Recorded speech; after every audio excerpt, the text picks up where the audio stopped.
is Gitanjali and I am here for the HHA trainer.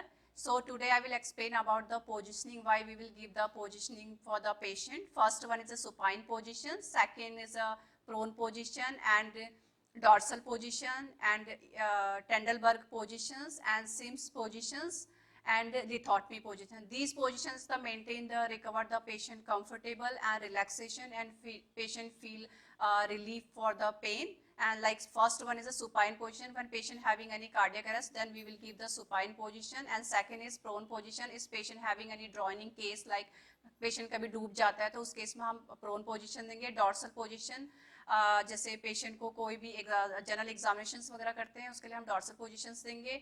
और left lateral position, if any patient having a paralyse then we will give the dorsal positions. And उसके बाद हम लोग देंगे लिथोटमी positions. जैसे कोई भी delivery cases वगैरह होती है तो उस केस में हम लिथोटमी पोजीशन देंगे कि जो पेशेंट को बच्चा अगर डिलीवर हो रहा है तो उसे कोई भी ऑक्सीजन की प्रॉब्लम ना हो, पेशेंट इजीली डिलीवर हो, कोई कॉम्प्लिकेशन ना हो, उसके लिए हम उसको लिथोटमी पोजीशन देते हैं. एंड डॉर्सल पोजीशन हम पेशेंट को कोई भी जनरल एग्जामिनेशन लाइक कोई पैरेनल जनरल एग्जामिनेशंस है, कोई भी अगर प्राइवेट क्लियरिटी के लिए हम लोग डॉर्सल पोजीशंस देंगे. सिम्स पोजीशंस भी दे सकते हैं. जैसे पेशेंट को अगर कोई भी एनेस्थीजिया का केस है, अगर एनेस्थीजिया वगैरह देना है तो इजीली पेशेंट को एनेस्थीजिया रिकवर हो सके, उसके लिए भी हम उसको सिम्स पोजीशन देते हैं. ठीक है. जैसे कि बेड सोर्स वगैरह क्या होता है कि अगर कोई पेशेंट बेड रिडन पेशेंट है, बेड सोर को प्रिवेंट करने के लिए हम क्या करते हैं कि प्रिवेंट करने के लिए हम जैसे बेड सोर वगैरह है उसे प्रिवेंट करना है हमें, तो उसके लिए भी हम लोग पोजीशनिंग वगैरह दे सकते हैं. ठीक है. जैसे कि बेड सोर वगैरह पेशेंट वो हो गए, जैसे एक ही लंबे समय में कोई भी पेशेंट एक ही पोजीशन पे लेटा है तो वहाँ पे क्या होता है कि ब्लड का सर्कुलेशन प्रॉपर नहीं हो पाता है, जिसकी वजह से हमारी ऑक्सीजन सप्लाई कम हो जाती है. ऑक्सीजन सप्लाई कम होने के बाद जो हमारी स्किन होती है जो वो क्या हो जाती है, नेक्रोस हो जाती है, जिसके कारण वहाँ पे घाव होने के चांसेस ज़्यादा होते हैं. अगर आपको बेड सोर को प्रिवेंट करना है, लंबे समय तक पेशेंट अगर एक ही पोजीशन में है तो उसको क्या करना है, पोजीशन वगैरह चेंज करना है. एवरी 2 आवर्स मतलब हर 2 घंटे के अंदर आपको पोजीशन वगैरह चेंज करनी है, जिसके कारण कोई घाव वगैरह ना हो. सेकेंड थिंग ये है कि आपको पेशेंट को पूरा टोटल केयर देना है पेशेंट को, और बैक केयर देना है. बैक केयर ये देना है कि पेशेंट को अगर कोई पेन हो रहा है, कोई भी ब्लड का सर्कुलेशन प्रॉपर नहीं है तो उसके लिए भी आपको बैक केयर देना है. उसमें 3 स्टेप्स होती हैं. फर्स्ट के आपको सर्कुलेशन मोशन में उसको मसाजिंग करनी है, सेकंड उसको स्क्वीजिंग करना है मतलब नीचे से ऊपर तक, थर्ड उसको टैपिंग करनी है, और चौथा उसका क्या है, आपको अच्छे से सर्कुलेशन मोशन में क्या करना है, ब्लड का सप्लाई. Topic is positioning. क्या आपकी पोजिशनिंग. और आप लोगों को पता है पोजिशनिंग क्यों दी जाती है? हैंड्स बताओ. पोजिशनिंग इसलिए दी जाती है ताकि पेशेंट के स्किन पे बेड सोर ना हो और उनको मूव करवाने के लिए और खाना वगैरह खिलाने के लिए, मेडिसिन देने के लिए पोजिशनिंग दी जाती है. और एनीवन एल्स?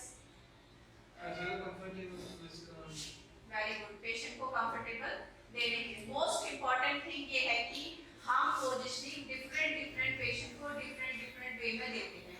जैसे किसी पेशेंट है पैरालाइज्ड पेशेंट है, फॉर एग्जांपल क्या आपका पैरालाइज्ड पेशेंट, तो पैरालाइज्ड पेशेंट को आप बेड सोर होने के चांसेस क्या होते हैं, ज्यादा होते हैं, तो उसको आप एक पोजीशन दोगे.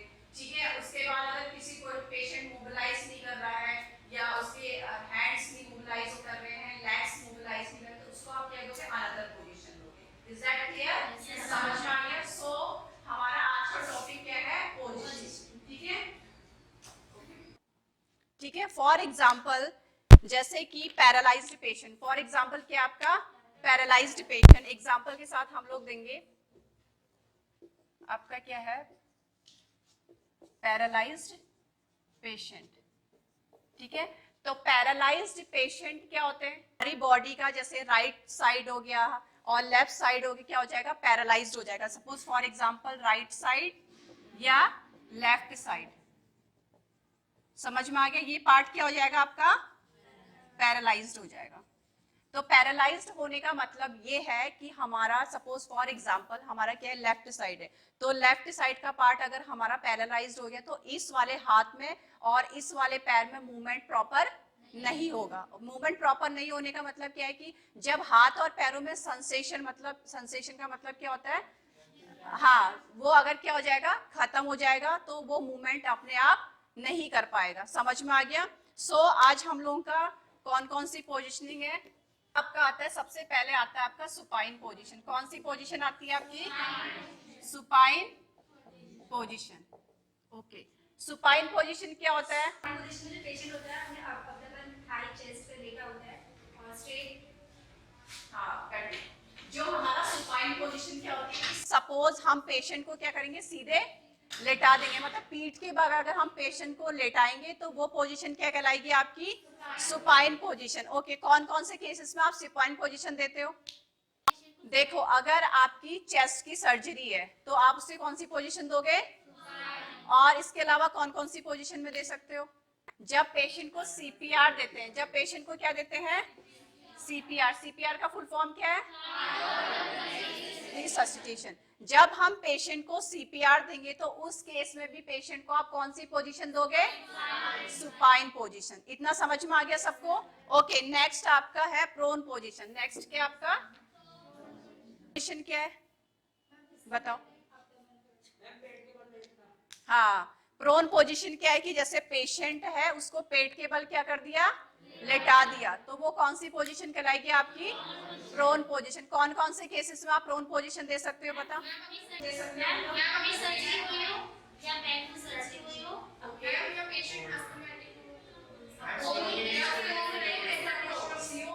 जितने भी पेशेंट होंगे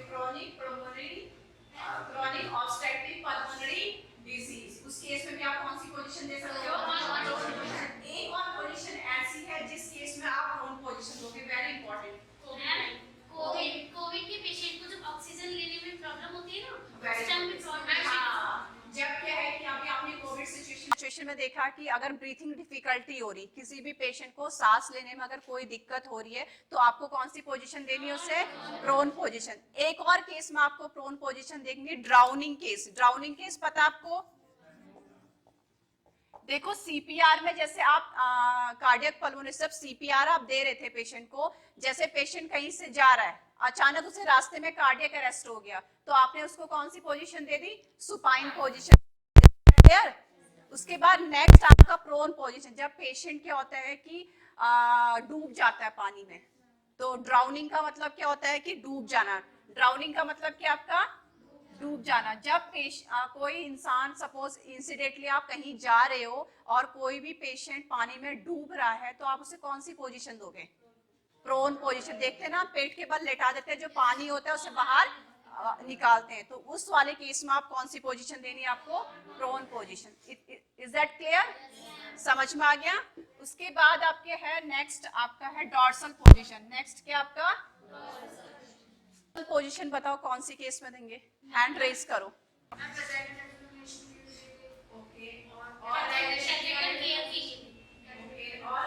अब डॉर्सल पोजीशन होती कैसी है?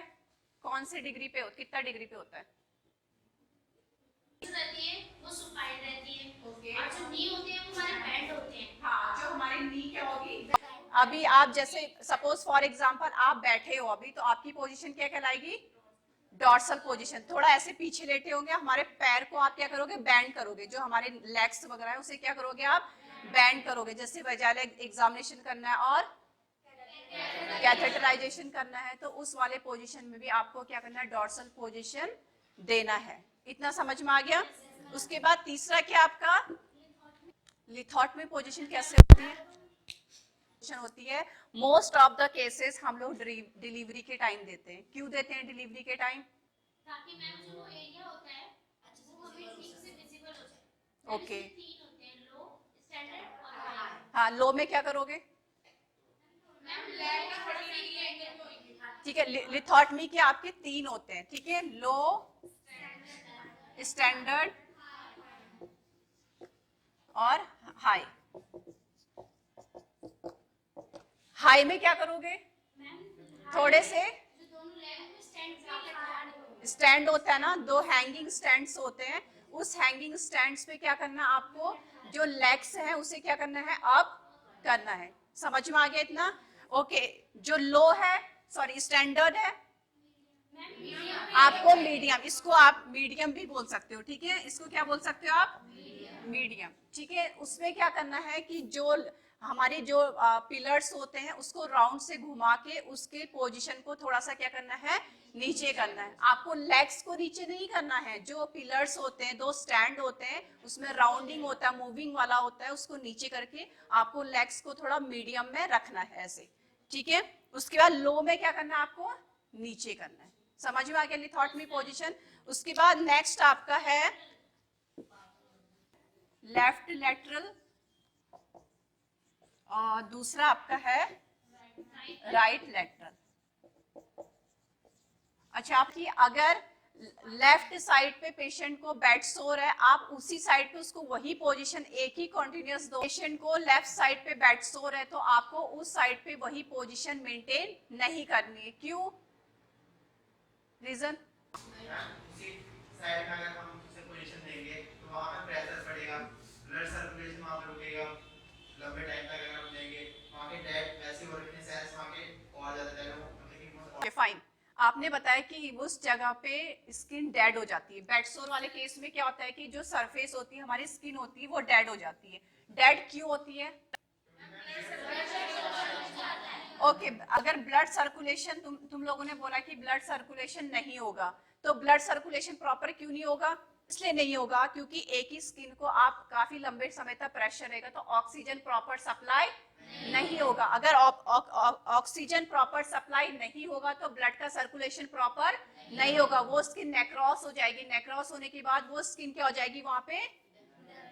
ओके, एक और क्वेश्चन, बेड सोर है पेशेंट को तो आप कैसे आइडेंटिफाई करोगे कि this patient having a bed सोर होगा? तो 3 चीजें आपको आइडेंटिफाई करनी है। फर्स्ट वन इज रेडनेस, पहला क्या देखना है आपको? रेडनेस देखना है। सेकंड इज पेन, सेकंड क्या आपका? पेन। थर्ड आपका है हीटिंग, थर्ड क्या आपका? हीटिंग। क्लियर? अगर पेशेंट को बेड सोर है तो आपको देखना है उस स्किन पे रेडनेस है, आपको क्लियर आइडेंटिफाई होगा कि this patient is starting for the bed सोर। Is that clear? समझ में आ गया इतना? उसके बाद देन आपको पेशेंट को पूछना है कि पेशेंट खुद ही बताएगा या आप लोगों को पूछोगे कि पेन तो आपको नहीं हो रहा है। समझ में आ गया?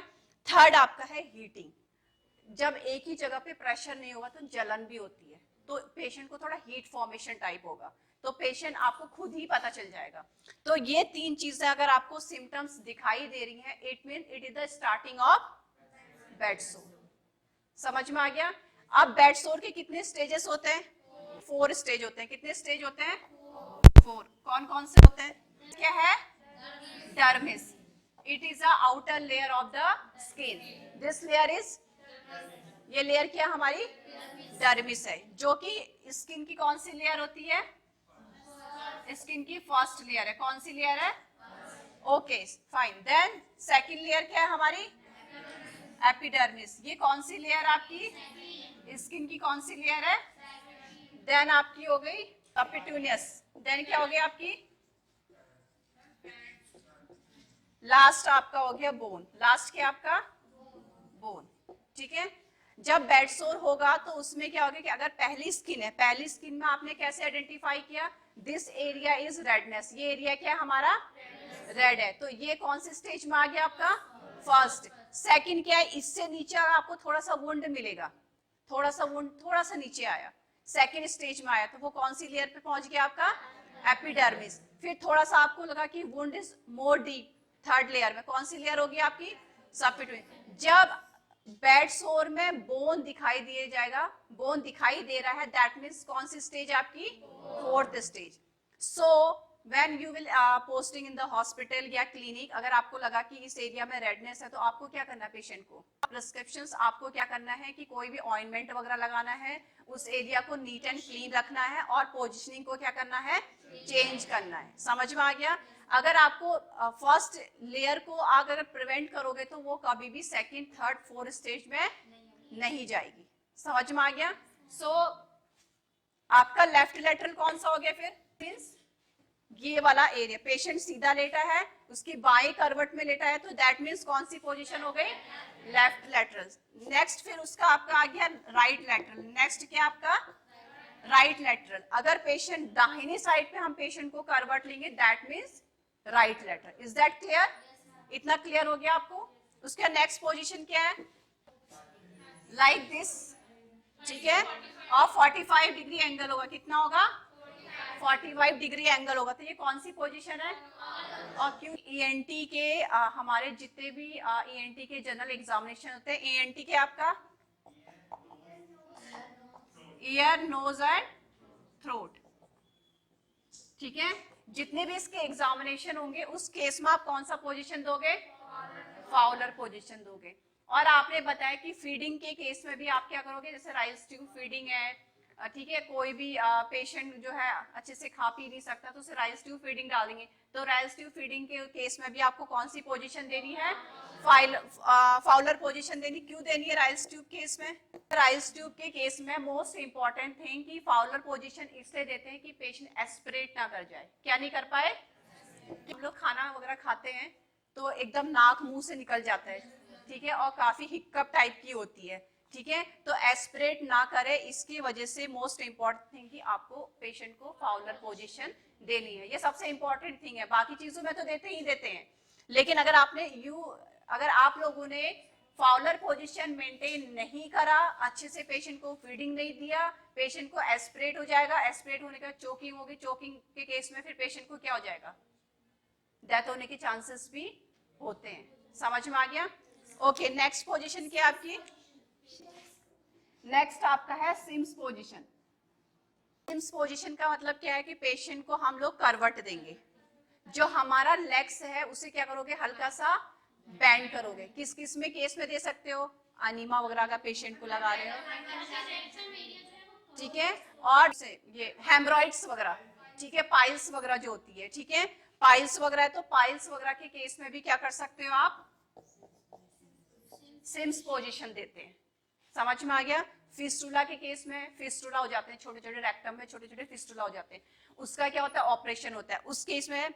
और पाइल्स के केस में अगर पाइल्स वगैरह हेमरॉइड्स वगैरह हो रहे हैं तो उस केस में भी क्या कर सकते हो आप? Sims position. आईएम का फुल फॉर्म क्या है? इंट्रामस्कुलर। ओके, इंट्रामस्कुलर आप दो जगह देते हो, एक तो कौन सी मसल्स है? ये हमारी डेल्टॉइड मसल होती है। कौन सी मसल्स होती है? कौन सी मसल्स होती है यहाँ पे? Deltoid muscle. कौन सी मसल्स होती है? Deltoid muscle. कौन सी मसल्स होती है?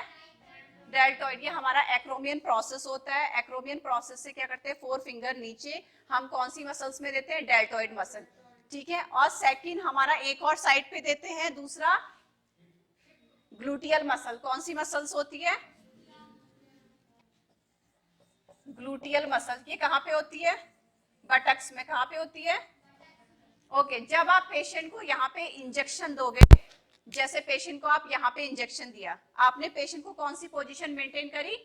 CIMS position. और आपको पता है कि जब हम आयम इंजेक्शन देते हैं इंट्रामस्कुलर में तो हम क्या करते हैं? यहाँ पर से ऐसे लेते हैं ना, ऐसे करके लेते हैं और फिर मसल्स को क्या करते हैं? वहां पे इंजेक्शन लगाते हैं। वो पोजीशन आपको मेंटेन करनी है, क्योंकि अगर आपने सिम्स पोजीशन मेंटेन करी तो पेशेंट को पेन वगैरह नहीं होगा और उसे पता भी नहीं चलेगा कि इंजेक्शन कैसे लगा है।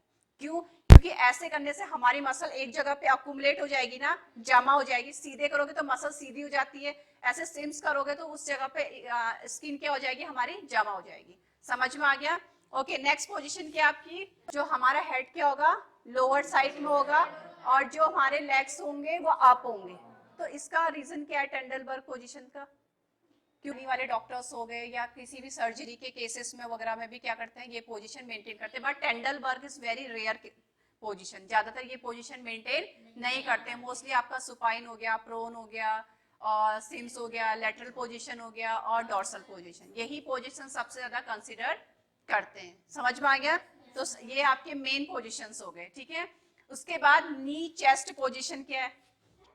नी चेस्ट पोजीशन होगा कि आपके घुटने बेंड होंगे और चेस्ट उस जगह पे क्या होगा? रहता है ऐसे करके, लाइक अ सी शेप, ठीक है, नी चेस्ट पोजीशन, ठीक है। जो नी चेस्ट पोजीशन होता है आपका ऐसे ऐसे सी शेप का बनेगा। आपका सर है, उसको इस तरीके से क्या करेंगे? थोड़ा सा मोड़ेंगे, ऐसे बैठते हैं ना, है ना, ऐसे बैठते हैं। तो उस केस में क्या करते हैं? नी चेस्ट पोजीशन देते हैं। नी चेस्ट पोजीशन उसमें देते हैं जैसे कभी एनेस्थीजिया लगाते हैं। ऑपरेशन थिएटर में क्या होता है? आपका एनेस्थीजिया लगता है ना, तो एनेस्थीजिया के टाइम पे जब डॉक्टर्स क्या करते हैं कि नी चेस्ट पोजीशन मेंटेन करते हैं। एनेस्थीजिया के केस में आप कौन सा पोजीशन दोगे? नी चेस्ट पोजीशन। समझ में आ गया इतना? और आपका एक और केस में भी देते हैं, कुछ एक्वापंचर वगैरह करना है बैक में, तो उस केस में भी क्या करते हैं? नी चेस्ट पोजीशन देते हैं। समझ में आ गया? ऑपरेशन थिएटर में जब भी एनेस्थीजिया लगेगा तो कौन सा पोजीशन मेंटेन करेंगे? नी चेस्ट पोजीशन। ठीक है, सर्जरी हो रही है तो उस साइड को आपको वो वाली पोजीशन मेंटेन नहीं करनी है। ठीक है, और ऑपरेशन के केस में किसी भी पेशेंट को ऑपरेशन वगैरह हो रहा है तो हम लोग उसे क्यों पोजीशनिंग वगैरह चेंज करते हैं? बेड सोर का मतलब भी मींस पेशेंट तो जो 2-4 दिन के लिए आएगा, ऑपरेशन होके फिर चला जाएगा। क्यों? एक तो पेशेंट को पेन ना हो, पेशेंट कंफर्टेबल महसूस करे। ठीक है, और बहुत पेशेंट क्या होता है, ओटी से आने का जो हमारी बॉडी में एनेस्थीसिया जाता है तो थोड़ी सी बॉडी स्टिफनेस हो जाती है। ठीक है, उसे कंफर्टेबल कराने के लिए आपको क्या करना है? पोजीशन को मेंटेन के एक्सरसाइज वगैरह कराना है पेशेंट को, कोई भी फिजियोथेरेपी वगैरह देनी है, उसको रिलैक्सेशन, बॉडी को रिलैक्सेशन करने। अगर बॉडी रिलैक्स नहीं होगी तो पेशेंट का मेंटली स्ट्रेस क्या होगा? तो रिलैक्स करने के लिए आपको क्या करना है? बॉडी को रिलैक्सेशन देना है। समझ में आ गया?